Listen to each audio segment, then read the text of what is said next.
Hey guys, this is Steve with GM Truck Club. We're going to talk with James with LStuner.com, and he's going to kind of give you the rundown of what he does and what you can do when you tune your vehicle. Probably the most common question I get is, what is tuning? I guess is the first one. I think people kind of have a misconception about that. I don't change spark plugs or replace air filters. Basically, there's a factory calibration built into the computers, and it dictates everything from how the engine runs, how the transmission shifts, and everything in between. Within the calibration, I'm able to use my computer to kind of change the emphasis of the computer's calibration. From the factory, they had different criteria and different things that they were emphasizing when they were building the car and doing the factory calibration.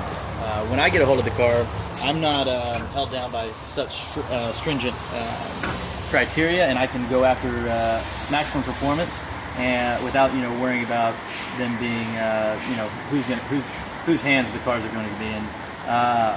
So basically what I do, I take the car, I'll install a wideband oxygen sensor to precisely monitor the air-to-fuel mixture, and then I will download the factory calibration, and from there I remove a lot of the factory limiters, such as torque management.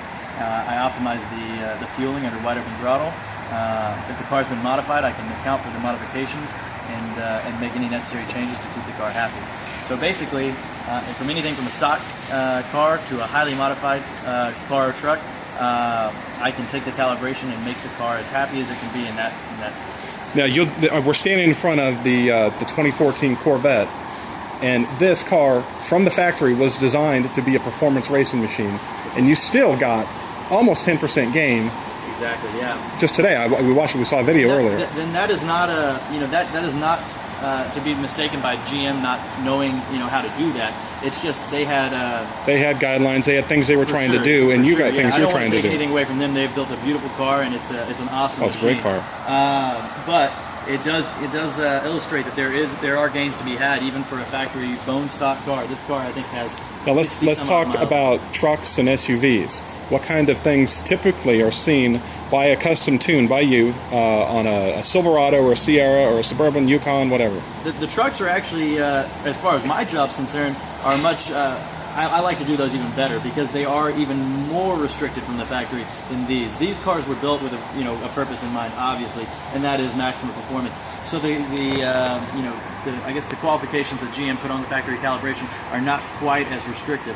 With the trucks, I'm able to take out quite a bit more of the built-in limiters and really optimize the car or the truck to get every last bit of power, fuel economy, and without sacrificing any kind of safety or anything like that.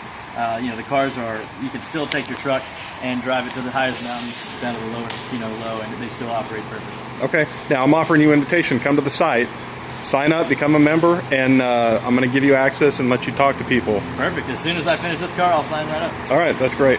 Thank you. Another satisfied customer.